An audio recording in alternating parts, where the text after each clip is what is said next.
Alright, good morning everybody. The final showcase of the tournament, Grand Finals, what it's all been leading up to. Aspire, Appeal, All Out of Copium, and we're not yapping anymore if I'm not wrong, are the three teams that are in Grand Finals now. And yeah, we can get started with the Mappool showcase once again, a video. And yeah, we can get started. Starting us off, we have the Nomad one. Now, this map is pure and raw aim, very similar to what we saw in qualifiers as well, BPM-wise, where there's barely any bursts in this map, and the few that are in here are pretty easy to hit. And the map just solely relies on the raw aim. It is a pretty popular Nomad one, especially in higher rank ranges when it comes to Nomad ones, but it is a really good one, and I've personally never seen it. Yeah, just standard Nomad one, nothing too special to say about this map. It does have these few bursts, but they really shouldn't be the main issue on this map for most players.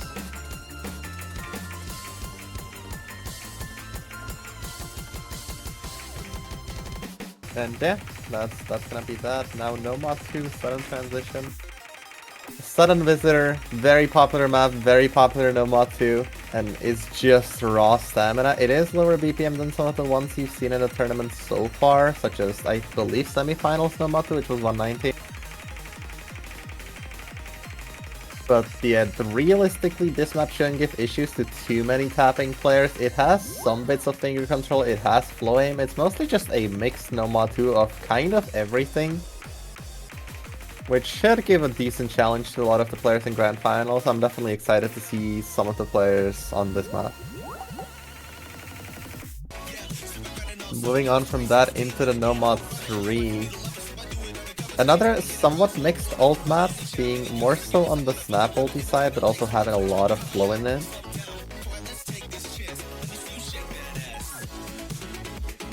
It does have a lot of aim control as well, just generally, not in just snap ult or just flow ult.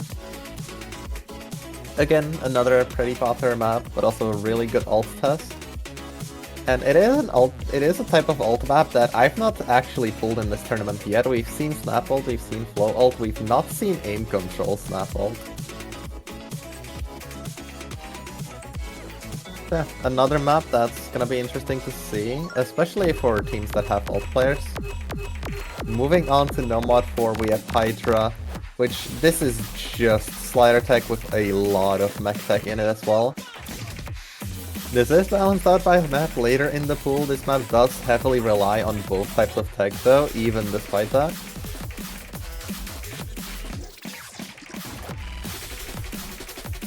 It is also just a really good song and a really good mech tech test. I'm really excited to see how players do on this because I've seen players complain about slider tech at some point.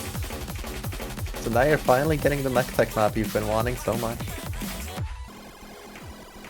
Moving on to No Modification 5, a custom map by Tsiu Rumia. I don't know what name she goes by at this point. And 245 BPM for almost 3 minutes straight. This is one of the slower sections of the map, but once the map picks up speed, it just does not let go. And yeah, as you can see, this map does more so rely on finger control speed than it does on just raw stamina speed, and that is caused by the 245 BPM. And yeah, just standard speed map. Moving on to No Mod 6, you have Life is Beautiful. This was recently pulled in JWT2, so some players have played it by now. But it's just a really good rhythm test. It tests a lot of different rhythms. It tests, I think, even different time signatures, like 1/6, 1/3, etc, etc.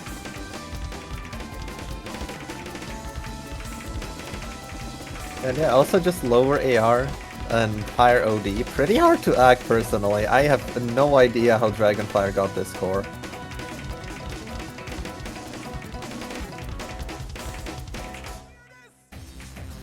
And now moving on to the hidden pool, you have Pyramid Head by Renard, another pretty popular map as well. And this one is a somewhat mixed map. This has the aim control and the awkward aim. It has some tapping in it as well, 205 BPM. Not the easiest thing in the world, but also not the hardest. You can see the slider break, but this map's pretty easy to break on. It is also on the longer side. I'm pretty sure it's the longest map in the pool, disregarding tiebreaker. Actually, yeah, and then moving on to Hidden 2, we have Kaibutsu. I don't know how to read this name, Kaibutsu, I think. And this Hidden 2 is just evil. Like, straight up, it's just evil. It has so many overlaps. It has so many weird reading patterns that you need to watch out for. It is also on the aim side. There's not much tapping in this Hidden 2 at all, but the aim and the reading on this is just so difficult, especially if you're just not used to AR8. Like, you can see from this middle section that it's pretty hard, and the ending section has some demon patterns as well. Now, moving on to Hidden 3, I apologize, but I just had to pull this at some point in the tournament. Shadow Castle, this was either going in Hidden 3 or Hard Rock 3. And this is just a flow aim test of flow aim tests. Not similar that much to the flow aim Hidden 3 we had in semifinals, because this map much more heavily just relies on tapping than that map did, because it's a 174 BPM. Not that stamina heavy. This is the only SS on the map as well, by the way, by Emerald Ages. And yeah, it's Shadow Castle. It's a banger song. I really hope this gets picked in Grand Finals. I really want this on a stream. And yeah, it has some techie elements in it as well, but not that many, so it shouldn't trip up too many players, if they're not side reading, of course. And yeah, moving on from the hidden map pool to the hard rock map pool. We move on to a map that's more so just a standard consistency that Nomad 1 wasn't. This has some tapping in it, it has some aim in it. It's kind of just a mix of everything that a hard rock map can be without getting too much into the gimmicky stuff.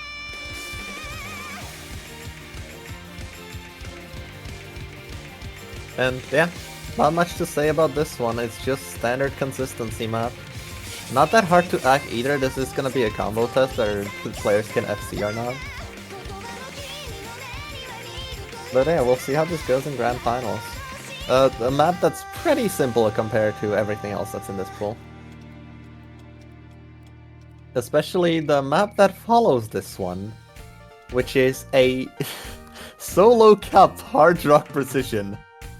Swing hard rock 2 is something I've also been wanting to pull for a while. And this map is just perfect for that type of map. It is on the easier side of the pool, I will say, and it is probably the easiest map in the pool, but because of this being swing, which is not something I've pulled at all in the entire tournament, besides like one very early round, no mod 5, it's really hard to act just overall. It also acts as a rhythm test for some of these patterns, so it's really hard to get consistent accuracy or even combo on this.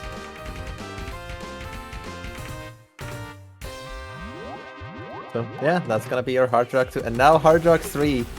Facade from 6WC3. Custom song for that tournament. An absolute banger of a slider tech map. Doesn't test the huge sliders that you would normally expect from slider tech, but god does it test if you can do slider tech. And I'm pretty sure I just gave the 6WC3 players flashbacks. I apologize to Aspire, Appeal, and Ninja.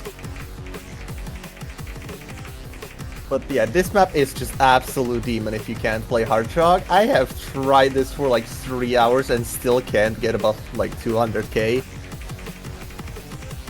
So yeah, that's probably one of the hardest maps in the pool, arguably. Then moving on to DT1. Cold as Ice DT1. It is AR 10.3. I finally get to pull 10.3 DT1 in this tournament in Grand Finals. And yeah, you finally get your DT Nightcore that people have been requesting for a while now, which I don't know what the appeal is, but alright.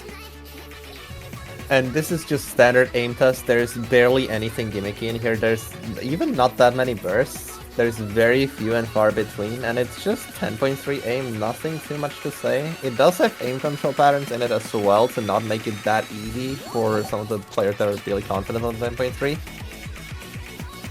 So it's gonna be fun to see this in matches, especially in the ones where neither player can really play 10.3.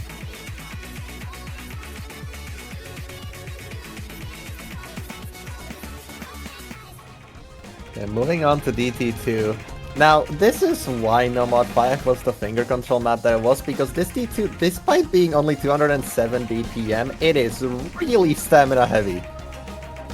And it really just tests your stamina speed, because this map just doesn't let down. It has a very few downtime sections, but you're basically always forced into tapping in some way.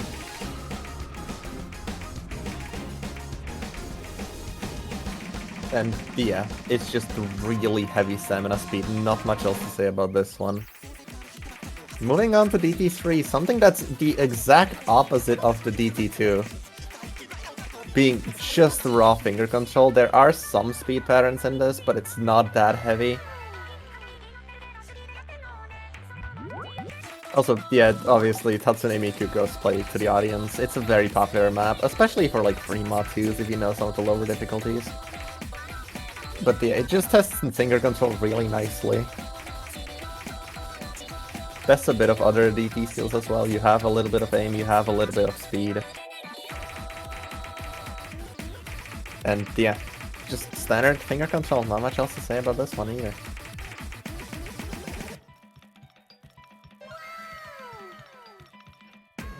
And after this map, we move on to something I've also been wanting to pull for a very long time. Which is a more so techie DT than anything else. It's only 192 BPM, so the bursts aren't that bad, but this just has sliders everywhere. And it's really hard to just hold combo on these patterns. As you can see, it just gets into the tech sections right away. You don't have any of the boring high CS, low AR DT force in this one. Because this is just raw speed tech on DT.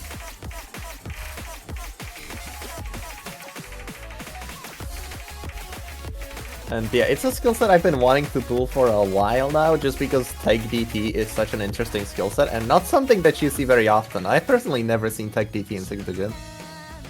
Moving on to Free Mod 1, this map is AR9 after an edit, that's just a slight misaccuracy because of sheet and edits and whatever. But yeah, Free Mod 1, this is on the awkward aim type side. Yeah, also just aim control, consistency. It's a somewhat of a merge between the Hard Rock 1 and Hidden 1, where it's just aim control, but also has a few of those mechanics with the few bursts that are in this map. And yeah, definitely easier on the Hidden than it is on the Hard Rock, but for Grand Finals we wanted to just go full skill cap with the Hard Rock, because we know Team ZAT Hard Rock players on this one. And Hidden is just standard 5.8 Hidden. Hard Rocks are gonna have a harder time, but it shouldn't be too bad for them here.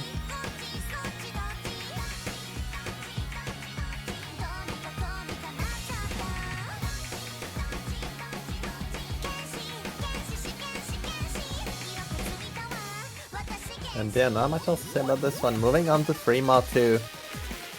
Now, you've seen the Hidden 2, it's not tapping. Hard Rock 2 is rhythm, so for the Free Mod 2, we decided to just go with a float aimy tapping heavy Free Mod 2. It has some reading patterns in it as well to not make it completely free for the Hidden players. So if you are planning to sight read, at least do it with Hard Rock, because Hidden, this is really hard to sight read, especially with all of the flow aim and overlaps in this map.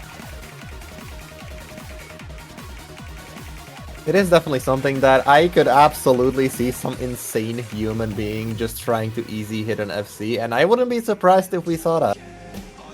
Moving on to Free Mod 3, Bring Me to the Horizon's Throne. This is a mixed map of both ult and sliders, with a few slider kind of techie patterns, not like the standard type of slider tech that you would see, combined with just standard ult. It has some snap ult patterns from what I remember, but not too many, and it's mostly just on the flow ult slider tech side.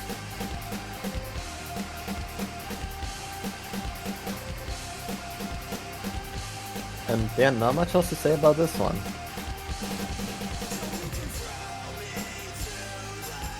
It is definitely, I believe this map is also a little harder on Hidden than it is on Hard Rock from personal opinion, just because the flowing with Hidden is really easily chokeable. But yeah, and now moving on to the SP maps. We have Can't Fight the Music. This is another Herald custom SP map. He's been making these for basically the entire tournament. And this map, it just combines basically most of the SP gimmicks we've seen. It has the slowdowns, faster sliders. It has 2B in it as well at some points. And yeah, it has some reading, it has the tap, and it's just a combination of everything you've seen so far. Which is a great way to end off the SP maps here. It is on the harder side of the pool, obviously, but that is what we wanted with the SP maps in the late rounds here. Really hard to play, especially side read, and even after that it's really hard to just not misread randomly.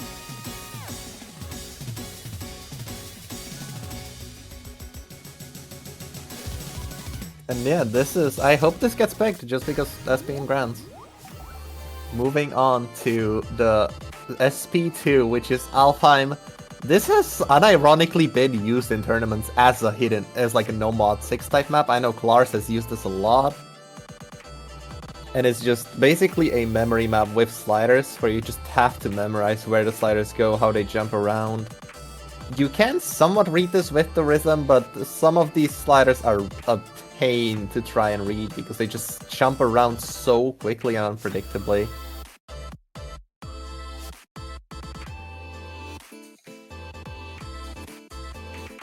And yeah, personal favorite in the pool. It's a really good, nice map. I really like this map.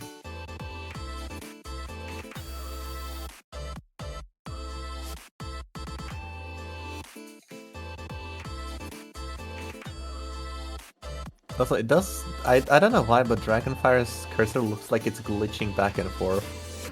Which, I mean, this map is done with the sliders. And now, moving on to the Grand Finals custom-made tiebreaker. Chronostasius, it's a very much just a mechanics tiebreaker. There is no tech in this, there is just no weird alt patterns. Just raw tapping and raw aim. Now, while this tiebreaker is running, I would just like to give a quick thank you to the map pooling team, to everyone who participated, which was most of the pooling team, honestly. This pooling team was a lot of fun to work with. And they made this entire turn and map pools possible. So, and thank you to every other staff member that has helped out so far, especially the ones that have been really active. And yeah, enjoy the rest of this tiebreaker. I'll leave you off with that for now.